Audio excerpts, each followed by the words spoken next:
Bonjour à toutes les balances, ascendant balance, lune en balance. Bienvenue sur votre horoscope du mois de janvier. Merveilleuse année à vous tous, pleine de réussite, de joie, de bonheur, d'équilibre, parce que Neptune-Saturne, la conjonction se fera en face de votre signe. Et le premier passage, c'est Neptune justement au mois de janvier. Ça va vous demander de l'adaptation, mais ça va ramener aussi du romantisme et peut-être la possibilité d'une jolie rencontre. Alors, c'est pas forcément au moment du passage que ça se fait, mais dans les mois qui viennent, il est possible que vos relations prennent une tournure un petit peu différente. Alors, pour vous aider tout au long de l'année, je vous ai préparé un astrojournal. Vous avez le lien dans la description avec beaucoup d'informations complémentaires.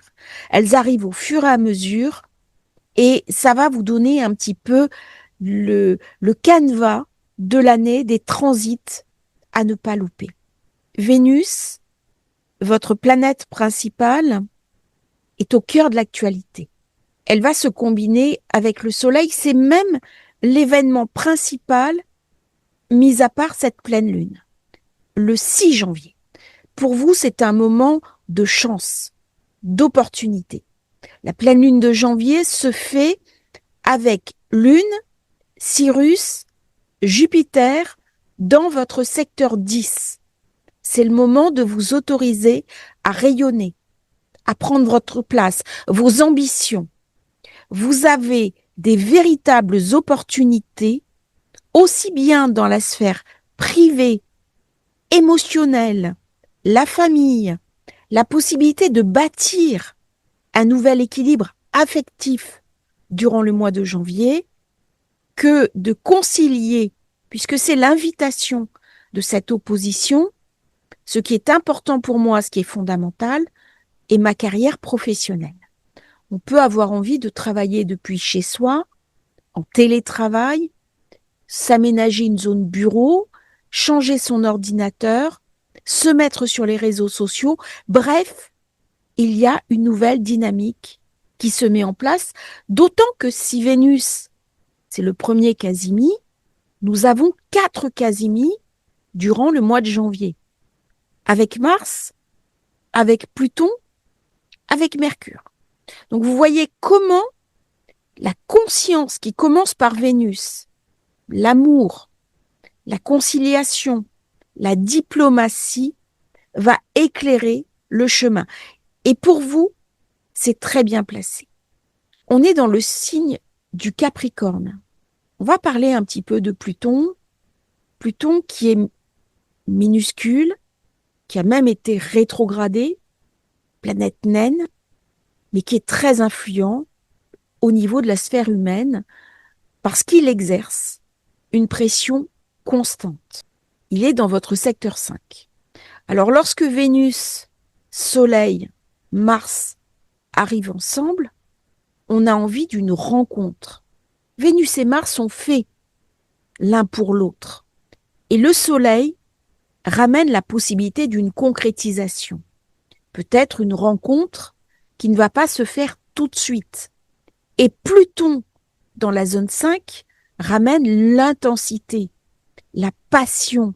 C'est une configuration qui est brillante, qui est scintillante et particulièrement favorable pour vous. Vous pouvez avoir dans cette période de l'année envie de déménager, de rénover, de redécorer votre logement. Ça va être une des thématiques importantes de votre année à venir. Des changements familiaux, un nouvel équilibre à mettre en place, peut-être une famille que l'on va fonder, qui va être source de joie, et comment on va pouvoir prendre soin de soi. Vénus, qui est proche du Soleil, met l'accent sur l'élégance, quelque chose de naturel, quelque chose d'une grâce, qui va être amplifié. La Balance, c'est le signe de la beauté. Et c'est un petit peu ce que notre société est en train d'oublier. On est rentré sur une beauté bling-bling et non plus une beauté intemporelle. Eh bien, ça va être le moment pour vous de réinscrire, de vous reconnecter sur cette beauté intemporelle qui n'a pas d'âge. Alors, le soleil Capricorne va vous rendre un petit peu plus prudent et vous allez avoir beaucoup d'engagement avec cette pleine lune de janvier où quelque chose dans la famille, dans la maison, vient vous être montré. Saturne-Neptune avait occupé la zone de votre travail, les efforts, le sacrifice. Peut-être avez-vous passé trop de temps à vous oublier, à vous consacrer aux autres, à être mal payé ou être dans une fonction où vous n'étiez pas à votre juste place. Du coup, le mental peut se sentir sous tension. Quelque chose qui n'est pas à sa place, qui n'est pas aligné. Lorsque Neptune va glisser à la fin du mois dans le Bélier, vous allez pouvoir souffler, surtout lorsque Saturne va le rejoindre. Neptune est dans votre secteur 6 depuis 2011. C'est un très gros passage. Il a amené une forme de dissolution. On ne pouvait pas forcément concrétiser ses projets professionnels comme on le souhaitait. Du coup, ça a mené un manque. Ça a mené une disparité. Mercure était tout début de mois dans le Sagittaire. Ça a pu amener une confusion mentale, une forme de démotivation, un certain ras-le-bol. Et lorsqu'il rentre en Capricorne pour rejoindre ce stellium de la pleine lune, vous allez pouvoir souffler.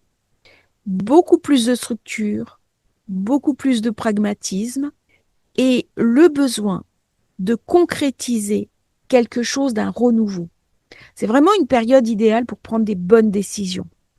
C'est le moment aussi pour créer une activité professionnelle depuis chez soi. Et Mercure, qui rentre dans votre secteur 4, amène une capacité à la lucidité, à réfléchir, à recevoir de l'inspiration. Chiron, qui est le guérisseur blessé, commence sa marche en avant. Il a fini sa rétro. C'est en lien avec les relations. S'il y a eu des tensions dans le couple, s'il y a eu des tensions dans la famille, ça va relâcher petit à petit après cette pleine lune. Vous allez recevoir des informations, peut-être des choses, des non-dits, des secrets de famille qui vont ressortir à la mi-janvier. Alors, la lune s'oppose au stellium. Il peut y avoir un petit peu des turbulences, notamment dans l'équilibre familial, les besoins émotionnels et les exigences professionnelles. On peut se sentir plus irascible, plus instable émotionnellement après cette pleine lune. Le 8 janvier, Vénus et Mars feront leur conjonction. On va se montrer beaucoup plus ferme, beaucoup plus offensif, beaucoup plus directif. Mais par contre, ça va se faire avec beaucoup de diplomatie, de douceur et de facilité. C'est une main de fer dans un gant de velours. Le 8 janvier, le Soleil va se combiner avec Mars. Ça sera le deuxième quasi. On a besoin d'agir, d'activer, de transformer sa maison, de passer à l'action. Il y a quelque chose d'une urgence qui se met en place. On regarde maintenant la deuxième lunaison, 17 janvier, une nouvelle lune du Capricorne. On est déjà dans le basculement Vénus-Verseau. Vous allez avoir à la fin du mois des vraies opportunités de rencontre. Pourquoi? Parce que j'aurai un énorme amas en Verseau, là où justement se trouve votre secteur 5. C'est un des secteurs les plus favorables de votre thème. Ça apporte de la légèreté, du jeu, de la créativité, du glamour, l'envie de se faire plaisir, de sortir, de s'exprimer et bien sûr une aventure affective, amoureuse, voire sensuelle qui peut être au programme. On va prendre un petit peu d'avance. Regardez ce stellium. 25 janvier. Vénus, Mercure, Soleil, Pluton, Mars, dans votre secteur 5. C'est énorme. 21 janvier, Mercure quasiment exact avec le Soleil. C'est un mois exceptionnel pour vous. Mars arrive le 23 janvier. Changement majeur. Les projets. Alors bien entendu, on peut décider de fonder une famille, s'intéresser à l'art, dessiner, écrire, peindre, créer. C'est une période où vous allez être très, très créatif. 23 janvier, Soleil Pluton, le besoin d'intensité. Vous n'allez pas supporter le léger, le futile, ce qui ne fait pas sens. Pluton va activer chez vous un idéal profond. Comment je vais pouvoir manifester la partie la plus joyeuse, la plus authentique de moi-même. Ça va amener une transformation puissante et décisive. C'est une très bonne période. Mais j'ai pris un petit peu d'avance. On revient en arrière. Nouvelle lune. Voyez comment on prépare. C'est à l'intérieur de vous. La zone 4, c'est dans mon cœur. C'est dans ma maison, bien sûr. Mais mon foyer, c'est aussi mon chakra du cœur. Comment je peux m'ouvrir à l'autre? Comment je peux m'ouvrir aux autres? Et donc, il y a une période là pour transformer ces schémas de pensée erronés. En particulier liés à l'amour, à l'affect. Si on est en couple, on va retomber amoureux.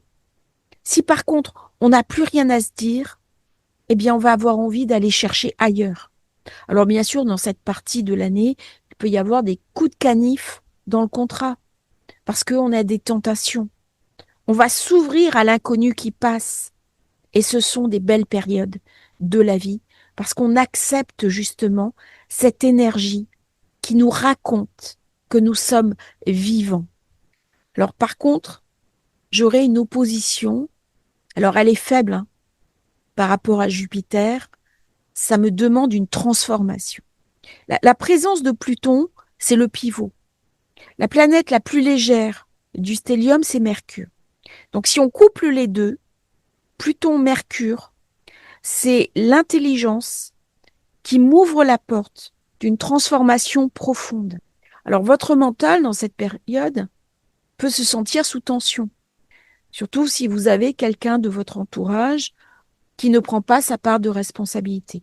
Vous n'allez pas supporter les gens irresponsables, que ce soit à la maison ou dans votre travail. Ça va être un sujet important durant tout le mois de janvier. Alors, cet amas entre le Capricorne et le Verseau va créer des ruptures à l'intérieur de nous. Dès que j'ai un amas comme ça en conjonction sur deux signes, c'est bancal. Par contre, ça va soutenir Saturne, Neptune, Uranus, et ça va mener des changements concrets. Peut-être qu'on rencontre quelqu'un de nouveau, on se met en couple, on déménage, ou alors on se déménage pour rapprocher géographiquement les deux maisons. Il y a quelque chose qui se met en place. Alors, Mercure, dans le Capricorne, était sur une zone très introspective. On s'interroge, on s'analyse, on se questionne. Eh bien là, au contraire, il va devenir plus social, plus joueur, plus audacieux. Et il va rejoindre le groupe le 23 janvier. On va parler un petit peu de Saturne-Neptune qui prépare bien sûr sa conjonction. Pour l'instant, fin du mois, conjonction négative. Donc il y a de la stabilité émotionnelle. Saturne va arriver à la fin du Poisson, il y a un épuisement. Donc ça peut amener de la fatigue nerveuse, la sensation qu'on ne va pas y arriver, comme si on était devant une montagne, qu'il y ait quelque chose à grimper. Respirez, soufflez, prenez un petit peu de repos, parce que à la fin du mois, Mars va se connecter à Pluton et il va amener beaucoup de force, du charisme, une intensité supplémentaire et donc du soutien. Et c'est à partir de ce moment-là que vous allez véritablement pouvoir vous réapproprier votre énergie. Donc les 10 derniers jours du mois sont très excitants pour vous, Balance. Pourquoi? Parce que vous allez pouvoir ressentir à l'intérieur de vous tout le chemin que vous avez fait avec Pluton Capricorne. Il y a une grosse évolution personnelle. Il peut y avoir eu des ruptures, des pertes, des défis familiaux ou émotionnels, mais quelque chose est en train de se rebâtir, de se reconstruire. Pluton, c'est le phénix. Et avec toutes ces énergies en zone 5, vous allez pouvoir exprimer vos talents, votre joie, votre créativité et votre éclat. C'est le moment de briller. C'est extrêmement rare d'avoir autant de planètes activées dans la zone du plaisir, de la rencontre, du jeu et des enfants. Si vous êtes parent, bien entendu, ça va mettre en avant les relations avec vos enfants. Qu'est-ce qu'on doit améliorer? Il y a quelque chose qui va se mettre en place naturellement. C'est une période où on peut commencer à spéculer, s'intéresser à la spéculation, euh, gagner une petite somme au jeu. Alors attention, je ne vous dis pas d'aller au casino, d'aller flamber. Mais c'est une grande période de chance qui s'ouvre pour vous, Balance, à la fin du mois, avec tout ce stellium. Regardez la puissance que ça a, qui va venir guérir aussi Chiron. Alors Chiron peut dire, non, non, j'y crois pas. Bah si, justement. Il faudra reprendre ce goût de liberté, parce qu'on a envie de se libérer par rapport à des contraintes précédentes. Alors dans cette période, on peut voyager, partir en vacances sur un coup de tête, changer de vie sur un coup de tête, s'expatrier sur un coup de tête. Il y a un grand, grand besoin de liberté et aussi de libération intérieure. Je vous remercie, Balance, d'avoir suivi votre horoscope du mois de janvier. N'oubliez pas de vous abonner à la chaîne.